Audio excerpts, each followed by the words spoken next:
Hi friends, நம்ம தொடர்ந்து வந்து பிளாக் எஜுகேஷனல் ஆஃபீஸர், அதாவது பிஇஓ, இதுக்கு ரிலேட்டடான கைடன்ஸ் வந்து கொடுத்துட்ருக்கோம். இப்போது இன்றைக்கி வந்து என்னென்னா இங்கிலீஷ் பார்ட், அதாவது வந்து யூனிட் 2ல் வந்து கொடுத்துருக்காங்க. யூனிட் 2ல் வந்து கவர் ஆகும் இங்கிலீஷும். இதில் வந்து ஹிஸ்ட்ரி ஆஃப் இங்கிலீஷ் லிட்ரேச்சர் அப்படின்ற நமக்கு வந்து சிலபஸ் வந்து கொடுத்துருக்காங்க. இந்த சிலபஸ் வந்து எதை பேஸ் பண்ணி இருக்கும் அப்படின்னா, கண்டிப்பாக வந்து ஸ்கூல் புக்குக்கும் இந்த பிஇஓ இங்கிலீஷ் சிலபஸுக்கும் கொஞ்சம் கூட சம்மந்தமே இருக்காது. நீங்கள் பார்த்துருந்தீங்கன்னா தெரிஞ்சிருக்கும். ஓகேங்களா? இப்போது இந்த இதில் வந்து எதெல்லாம் நம்ம வந்து படிக்கணும் அப்படின்னு சொல்லி நான் ஏற்கனவே வந்து ஒரு வீடியோ, இங்கிலீஷ்க்கான ஒரு வீடியோ வந்து கொடுத்துருப்பேன். அதில் வந்து ஒட்டுமொத்தமாக இங்கிலீஷ்க்கான சிலபஸ் எல்லாமே வந்து ஒரு டீகோட் பண்ணியிருப்பேன். ஓகேங்களா? அதை நீங்கள் பார்க்கலன்னா நீங்கள் நம்மளோட சேனலில் வந்து இருக்கும், அதை வந்து பார்த்துக்கோங்க. இப்போது இன்றைக்கி வந்து இந்த ஹிஸ்ட்ரி ஆஃப் இங்கிலீஷ் லிட்ரேச்சர் அப்படின்றது வந்து அதை பற்றின ஒரு சின்ன ஒரு இன்ட்ரோ மாதிரி கொடுக்கலாம். அதாவது நம்ம தமிழில் வந்து நம்ம என்ன படிக்கிறோமோ, அதாவது ஹிஸ்ட்ரி ஆஃப் அந்த தமிழ் லிட்ரேச்சர், சங்ககால, அதாவது வந்து இலக்கிய வரலாறு, இந்த மாதிரியான இதை தான் நம்ம அப்படியே வந்து இங்கிலீஷில் வந்து படிக்கிறோம். ஓகேங்களா? நம்ம இங்கிலீஷில் வந்து படிக்கிறோம். அதில் வந்து எப்படி படிப்போம் அப்படின்னா, நம்ம ஸ்டார்டிங்கில் சங்ககாலம், சங்கம் மருவிய காலம், பக்தி இலக்கிய காலம், அந்த மாதிரி நிறைய காலகட்டங்களாக நம்ம வந்து படிப்போம். அதே மாதிரி தான் இங்கிலீஷுமே நம்ம வந்து பார்க்குறோம். ஓகேங்களா? அதாவது இங்கிலீஷ் லிட்ரேச்சரில் வந்து ஃபஸ்ட்டு என்ன அப்படின்னா ஒரு இன்ட்ரோ. அந்த இன்ட்ரோவில் அந்த இதில் தமிழில் வந்து நம்ம ஒரு அதாவது வந்து நம்மளுடைய வாழ்க்கையை வந்து பிரதிபலிக்கக்கூடிய ஒரு விதமாக வந்து லிட்ரேச்சர், அதாவது இலக்கியங்கள் வந்து நமக்கு வந்து அமைஞ்சிருக்கு அப்படின்ற மாதிரி படிப்போம். அதேமாதிரி நம்மளுடைய சமூகத்தோடைய கண்ணாடியாக வந்து நமக்கு வந்து ரிஃப்ளெக்ட் ஆகுது அப்படின்ற மாதிரி வந்து பார்ப்போம். அதே தான் வந்து இங்கிலீஷில் நான் தமிழில் வந்து அந்த கொஸ்டின்ஸ் வந்து நான் உங்களுக்கு கொடுத்துருக்கும்போது கூட நான் அதை பற்றி நான் மீன் பண்ணியிருப்பேன். ஓகேங்களா? இந்த மக்களின் வாழ்க்கையை பிரதிபலிக்கும் கண்ணாடியாக இருப்பது இலக்கியங்கள் அப்படின்ற மாதிரி ஒரு கொஸ்டின் அதில் வந்து இருக்கும். நீங்கள் அந்த தமிழ் கொஸ்டின்ஸ் நீங்கள் வந்து தொடர்ந்து பார்த்துருந்தீங்கன்னா உங்களுக்கு தெரிஞ்சிருக்கும். இப்போ அதே தான் வந்து நமக்கு இங்கிலீஷும் படிக்க போகிறோம். இப்போது இங்கிலீஷ் லிட்ரேச்சர்னால் ஃபஸ்ட்டு என்ன அப்படின்னா, ஒரு இன்ட்ரோ, ரிஃப்ளெக்ஷன் ஆஃப் லைஃப், அதாவது literature is the reflection of life. It mirrors of society. அதை வந்து ஒரு சமுதாயத்தை வந்து காட்டக்கூடிய ஒரு கண்ணாடியாக நம்ம அந்த லிட்ரேச்சரை வந்து பார்க்குறோம் அப்படின்ட்டு. ஓகே, நெக்ஸ்ட் லிட்ரேச்சரா. அதாவது லிட்ரேச்சரா அப்படின்றது எங்கேருந்து வந்து எடுத்திருக்காங்க அப்படின்னா, எங்கேருந்து வந்திருக்கு, அதோடைய ஆரிஜின் வந்து எப்படி இருக்குது அப்படின்னா, இது வந்து ஒரு லாட்டின் வேர்டு, ஒரு லத்தீன் வார்த்தை. லிட்ரேச்சரா அப்படின்றது வந்து ஒரு லத்தீன் வார்த்தை. அப்போது இந்த லிட்ரேச்சரா அப்படின்றதுக்கு என்ன மீனிங் அப்படின்னா, ரைட்டிங் ஆர்கனைஸ்டு வித் லெட்டர்ஸ். ஓகேங்களா? ரைட்டிங் ஆர்கனைஸ்டு வித் லெட்டர்ஸ், அதாவது என்னன்னா ஒரு வார்த்தைகளை வந்து அதாவது வந்து ரைட்டிங் ஆர்கனைஸ்டு வித் லெட்டர்ஸ் அப்படின்னா, நம்ம வந்து வார்த்தைகளை வந்து இந்த லெட்டர்ஸை கொண்டு தொகுக்கப்பட்ட ஒரு அமைப்பு முறை, அதாவது அதுதான் வந்து என்னென்னா லிட்ரேச்சர் அப்படின்றத பற்றி இங்கே வந்து நம்ம வந்து தெரிஞ்சுக்கலாம். நெக்ஸ்ட் வந்து லிட்ரேச்சர் அப்படின்னா form of entertainment for the people. அதாவது இனிஷியலாக என்னென்னா literature was a form of entertainment for the people. அதாவது வந்து அடிப்படையில் வந்து என்னென்னா இந்த மக்களுடைய ஒரு பொழுதுபோக்குக்கான ஒரு அமைப்பு அப்படின்ற மாதிரி வந்து சொல்லியிருக்கிறாங்க.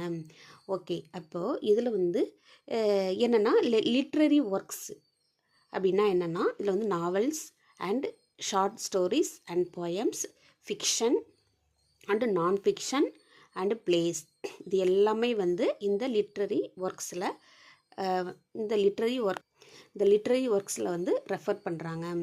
ஓகே, நெக்ஸ்ட் வந்து என்னென்னா, English literature is rich in vitality, diversity and essence.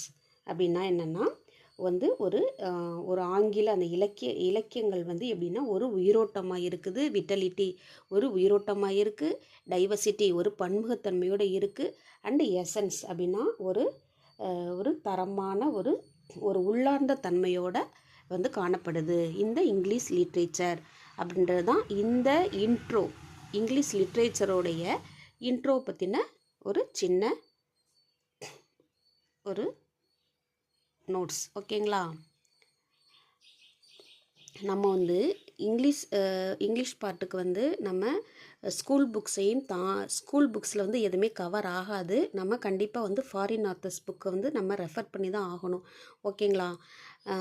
இதில் வந்து நீங்கள் வந்து ஸ்கூல் புக்கு தான் நான் படிப்பேன் அப்படின்னா நீங்கள் தமிழ் அதாவது சயின்ஸ் இந்த மாதிரி வந்து 1-2 இது வந்து நீங்கள் ஸ்கூல் புக்கில் வந்து படிக்கலாம்.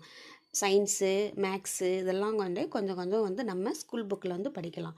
பட் நம்ம இந்த இங்கிலீஷ் பார்ட்டை மட்டும் நம்ம ஸ்கூல் புக்லேருந்து இதுக்கும் அதுக்கு சம்மந்தமே இல்லாத மாதிரி தான் நமக்கு சிலபஸ் வந்து ஃபார்ம் பண்ணியிருக்காங்க. ஓகேங்களா? அதாவது என்னென்னா நம்ம தமிழ் படித்தவங்க, அதாவது யூஜி வித் பிஎட் தானே இதுக்கு எலிஜிபிள்.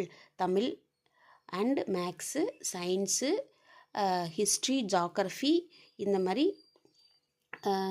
சயின்ஸு இது மாதிரி வந்து படித்தவங்க எல்லாமே வந்து என்னென்னா அவங்கவுங்க மேஜர் மட்டும் இல்லாமல் மற்ற மேஜர் உங்களுக்கு வந்து ஒரு கொஸ்டின் வந்து நீங்கள் ஸ்கூலுக்கு வந்து ஒரு விசிட் போகிறீங்க அப்படின்னா அந்த ஸ்டூடெண்ட் வந்து உங்ககிட்ட ஒரு கொஸ்டின் கேட்குறாங்க அப்படின்னா இல்லை என்னோடய மேஜரில் வந்து கேட்டால் தான் எனக்கு தெரியும் அப்படின்ற மாதிரி சொல்ல முடியாது.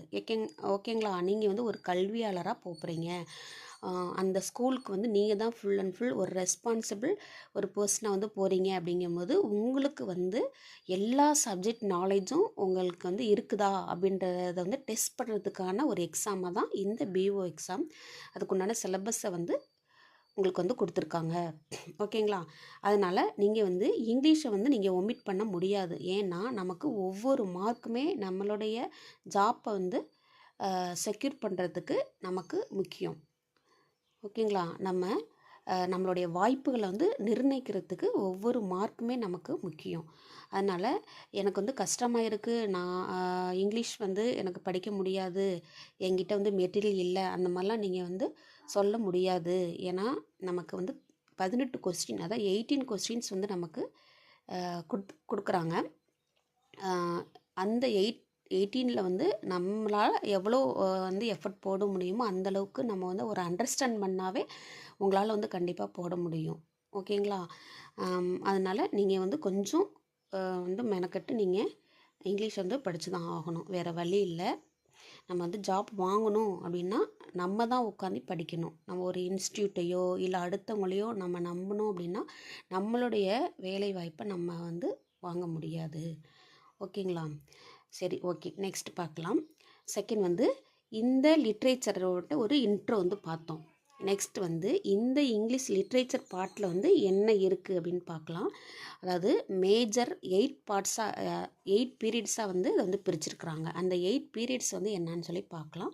ஃபர்ஸ்ட் ஒன் தி ஆங்கிலோ சாக்சன் பீரியட் அல்லது ஓல்டு இங்கிலீஷ் பீரியட் அப்படின்னு சொல்லி இதை வந்து சொல்லுவாங்க. ஓகேங்களா? இதுக்கு வந்து என்ன ஒரு ஃபோக்கஸ் பண்ணுறாங்க, இதை வந்து என்ன ஹைலைட் அப்படின்னா இதை வந்து ஒரு ஹீரோயிக் ட்ரெடிஷன் அப்படின்ற மாதிரி சொல்கிறாங்க. அவங்க வந்து இந்த ஆங்கிலோ சாக்சன் வந்து எப்படிப்பட்டவங்க அப்படின்னா ரொம்ப வந்து பிரேவாக இருப்பாங்க, ரொம்ப ஒரு வீர தீரமாக இருப்பாங்க. ஓகேங்களா? அவங்களுடைய அந்த ஃபோக்கஸ் வந்து எப்படி இருக்குன்னா அவங்க வந்து ஒரு ஹீரோயிக் ட்ரெடிஷன்னாக இருக்கும் அப்படின்ற மாதிரி சொல்கிறாங்க. ரொம்ப பிரேவாக இருப்பாங்க அப்படின்ட்டு. செகண்ட் ஒன் பாருங்கள், ஆங்கிலோ நார்மன் மிடில். அதாவது இந்த ஆங்கிலோ சாக்சனில் வந்து ஏற்கனவே பிஓவில் இந்த பீரியடில் வந்து ஒரு கொஸ்டின் வந்து கேட்டிருக்குறாங்க. நான் அதை பின்னாடி வந்து சொல்கிறேன் உங்களுக்கு. ஃபஸ்ட்டு இந்த 8 பீரியட்ஸ் மட்டும் என்னன்னு சொல்லி பார்த்துடலாம். ஆங்கிலோ நார்மன் பீரியட், இல்லைன்னா வந்து இதுக்கு இன்னொரு பேர் வந்து மிடில் இங்கிலீஷ் பீரியட் அப்படின்னு சொல்லி சொல்கிறாங்க. இது வந்து என்னென்னா ஒரு chronicles and poetry, religious and didactic ரைட்டிங்காக இதை வந்து ஃபோக்கஸ் பண்ணுறாங்க. ஓகேங்களா? இது வந்து ரிலீஜியஸ்னால் அவங்க வந்து ஒரு மதத்துக்கு வந்து ஒரு முக்கியத்துவம் கொடுக்குறாங்க. இந்த மாதிரி இந்த the Anglo Norman and the middle English பீரியடில் இதுக்கு வந்து ஃபோக்கஸ் பண்ணுறாங்க. ஓகேங்களா.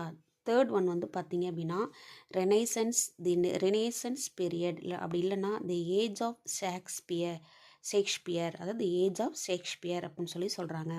இப்படி கூட கொஸ்டின் கேட்கலாம். தி ஏஜ் ஆஃப் ஷேக்ஸ்பியர் அப்படின்றத நம்ம அதை வந்து இன்னொரு பேர் என்ன அப்படின்னா தி ரெனேசன்ஸ் பீரியட். ரெனேசன்ஸ் அப்படின்னாவே நமக்கு வந்து ஒரு மறுமலர்ச்சி கட்டம், ஒரு மறுமலர்ச்சி காலம் அப்படின்ற மாதிரி வந்து மீனிங்காக இருக்கும். ஓகேங்களா. இது வந்து எதுனா ஒரு ஹியூமனிசம், ஒரு மனிதநேயமிக்க ஒரு இதுக்கு வந்து ஃபோக்கஸ் பண்ணுறாங்க. அண்டு பியூரிட்டனிசம் அப்படின்னா என்னென்னா வந்து ஒரு சடங்குகள், ஒரு அலங்காரங்கள் இதெல்லாம் தேவை கிடையாது. ஒரு தனிப்பட்ட ஒரு ஒழுக்கம் தான் வேணும் அப்படின்ற மாதிரி வந்து ஒரு தாட் உள்ளவங்க தான் வந்து இந்த பியூரிட்டனிசம் அப்படின்ற ஒரு கோட்பாட்டினர். ஓகேங்களா.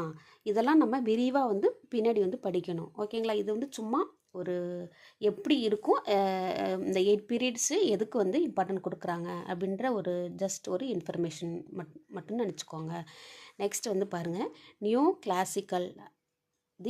கிளாசிக்கல் பீரியட், அப்படி இல்லைன்னா வந்து தி என்லைட்மெண்ட் ஏஜ் அப்படின்னு சொல்கிறாங்க. அதாவது நியோ கிளாசிக்கல் அப்படின்னா வந்து செவ்விலக்கியங்கள் அப்படின்லாம் படிப்போம் பார்த்தீங்களா, அந்த மாதிரியான ஒரு காலகட்டம். இதில் வந்து எதுக்கு வந்து ஃபோக்கஸ் பண்ணுறாங்க அப்படின்னா அல்யூஷன்ஸ், வந்து மேட்டர் அண்ட் ரைம், இதுக்கெலாம் வந்து ஃபோக்கஸ் பண்ணுறாங்க. அல்யூஷன்ஸ் அப்படின்னா என்ன, இந்த அல்யூஷன்ஸ் அப்படின்னா அந்த ஒரு கதாபாத்திரத்தை, அந்த ஒரு கேரக்டரை வந்து ஒரு டிவைன் ரேஞ்சுக்கோ இல்லை ஒரு அவங்க என்ன எதிர்பார்க்குறாங்களோ அந்த ரேஞ்சுக்கு வந்து ஒரு சித்தரிக்கிறது தான் வந்து அந்த அல்யூஷன்ஸ் அப்படின்ற மாதிரி மீனிங். ஓகேங்களா. நெக்ஸ்ட் வந்து பாருங்கள், இந்த ரொமான்டிக் பீரியடில் எதுக்கு வந்து இம்பார்ட்டன்ட் தராங்கன்னா அந்த ரொமான்டிக் நாவல்ஸ்க்கு வந்து இம்பார்ட்டன்ட் கொடுக்குறாங்க. கோதிஸ் இதுக்கு வந்து இம்பார்ட்டன்ட் வந்து கொடுக்குறாங்க. நெக்ஸ்ட் வந்து பாருங்கள், விக்டோரியன் பீரியட் அப்படின்னு வந்து எதுக்கு ஹைலைட் பண்ணுறாங்க அப்படின்னா religious, science and human beings. அதாவது ரிலீஜியஸ்னால் மதம், அறிவியல், இந்த மாதிரியான இது. அதாவது அந்த விக்டோரியன் பீரியடில் வந்து என்னென்னா இந்த ரிலீஜியனுக்கும் சயின்ஸுக்கும் என்ன வந்து ஒரு கான்ஃப்ளிக்ட் இருக்குது அப்படின்றத பற்றி இதை வந்து ஹைலைட் பண்ணுவாங்க. நெக்ஸ்ட் வந்து இந்த ஹியூமன் பீயிங்ஸ் தென் நேச்சர், அதை பற்றி வந்து ஃபோக்கஸ் பண்ணுவாங்க. ஓகேங்களா. இதுதான் வந்து விக்டோரியன் பீரியட். நெக்ஸ்ட் வந்து பாருங்கள், மாடர்ன் பீரியட். 7th ஒன் வந்து மாடர்ன் பீரியட். இது வந்து எதுக்கு வந்து ஃபோக்கஸ் பண்ணாங்க அப்படின்னா மாரல் வேல்யூஸ், அவங்களுடைய ஒரு நன்னடத்தைகள், மாரல் வேல்யூஸ், ஒரு மதிப்புகள், அண்டு ஸ்பிரிச்சுவல் ஐடியல்ஸ் அப்படின்னா அவங்களுடைய ஒரு ஸ்பிரிச்சுவல் அப்படின்னா என்ன சொல்கிறது அப்படின்னா அவங்களுடைய ஒரு வேட்கை, ஒரு விடுதலை உணர்வு, அந்த மாதிரியான ஒரு மீனிங்கில் வரும். ஸ்பிரிச்சுவல் ஐடியல்ஸ் இதுக்கெலாம் வந்து அவங்க ஃபோக்கஸ் பண்ணுறாங்க. நெக்ஸ்ட் வந்து 8th ஒன் வந்து என்னென்னா கான்டெம்ப்ரரி பீரியட்ஸ் அப்படின்னா அவங்க எதுக்கு வந்து ஃபோக்கஸ் பண்ணுறாங்க அப்படின்னா ஸ்ட்ரக்சரலிசம். ஓகேங்களா. Structuralism and relativity of truth, அதாவது உண்மை தொடர்பான ஒரு இதுக்கு வந்து இம்பார்ட்டன்ட் வந்து கொடுக்குறாங்க. ஓகேங்களா. இதுதான் வந்து இந்த 8 பீரியட்ஸ். இதில் வந்து ஃபஸ்ட்டு வந்து என்ன பார்த்தோம் அப்படின்னா ஃபஸ்ட்டு வந்து ஹிஸ்ட்ரி ஆஃப் இங்கிலீஷ் லிட்ரேச்சரில் வந்து யூனிட் 2ல் வந்து கவர் ஆகுது இங்கிலீஷு. இதில் வந்து இங்கிலீஷ் லிட்ரேச்சர் அப்படின்ற இதில் வந்து ஃபஸ்ட்டு வந்து இன்ட்ரோ வந்து பார்த்தோம். அந்த இன்ட்ரோவில் வந்து நெக்ஸ்ட்டு வந்து மேஜர் 8 பார்ட்ஸ் இருக்குது. அந்த மேஜர் 8 பார்ட்ஸில் வந்து ஒன்று என்னென்னு பார்த்துருக்கோம். ஃபஸ்ட் ஒன்று வந்து தி ஆங்கிலோ சாக்சன் அல்லது old English period. Second one வந்து ஆங்கிலோ நார்மன் பீரியட், அப்படி இல்லைன்னா வந்து மிடில் இங்கிலீஷ் பீரியட். தேர்டு வந்து ரெனேசன்ஸ் பீரியட், அப்படி இல்லைன்னா வந்து ஏஜ் ஆஃப் ஷேக்ஸ்பியர். ஃபோர்த் வந்து நியோ கிளாசிக்கல் பீரியட் அல்லது என்லைட்மெண்ட் ஏஜ். 5th ஒன் வந்து ரொமான்டிக் பீரியட். 6th வந்து விக்டோரியன் பீரியட். 7th ஒன் வந்து மாடர்ன் பீரியட் அண்ட் 8th வந்து கான்டெம்ப்ரரி பீரியட்ஸ். ஓகேங்களா. இதுதான் வந்து அந்த இங்கிலீஷ் லிட்ரேச்சரை பற்றி நம்ம படிக்கக்கூடிய இதை பற்றி நம்ம ஒவ்வொன்றும், அதாவது ஆங்கிலோ சாக்சன்னா யார், அவங்க எப்படி ஆர்ஜின் ஆனாங்க, அவங்க என்னென்னலாம் பண்ணாங்க, அவங்களுடைய முடிவு எப்படி வந்து அவங்களுடைய முடிவு டெட்லைன் ஆனாங்க, அதுக்கப்புறமேட்டுக்கு வந்து ஆங்கிலோ நார்மன், அதாவது வந்து ஆங்கிலோ நார்மன் பீரியட் வந்து எப்படி ஸ்டார்ட் ஆணுச்சு, அவங்க என்னென்னலாம் பண்ணாங்க, என்னென்ன இதெல்லாம் கொடுத்தாங்க, என்னென்ன படைப்புகள்லாம் கொடுத்தாங்க, அதில் வந்து யார் யார் ஆத்தர்லாம் வருவாங்க, இந்த மாதிரியான ஒவ்வொன்றையுமே வந்து இந்த 8 பீரியட்ஸுமே அந்தந்த காலகட்டம் எப்படி இருந்துச்சு அப்படின்ற மாதிரி இந்த இங்கிலீஷ் லிட்ரேச்சர் பார்ட் வந்து அமையும். ஓகேங்களா? தேங்க்யூ. இதுக்கு முன்னாடி போட்ட இங்கிலீஷ் ஒரு வீடியோ வந்து பார்த்துட்டு அதுக்கப்புறம் இதை வந்து பாருங்கள். ஓகேங்களா? சப்ஸ்கிரைப் பண்ணி வச்சுக்கோங்க. தொடர்ந்து வந்து உங்களுக்கு நான் போடுற வீடியோஸ் வந்து உங்களுக்கு தொடர்ந்து கண்டினியூவாக வந்துடும். ஓகேங்களா? தேங்க்யூ.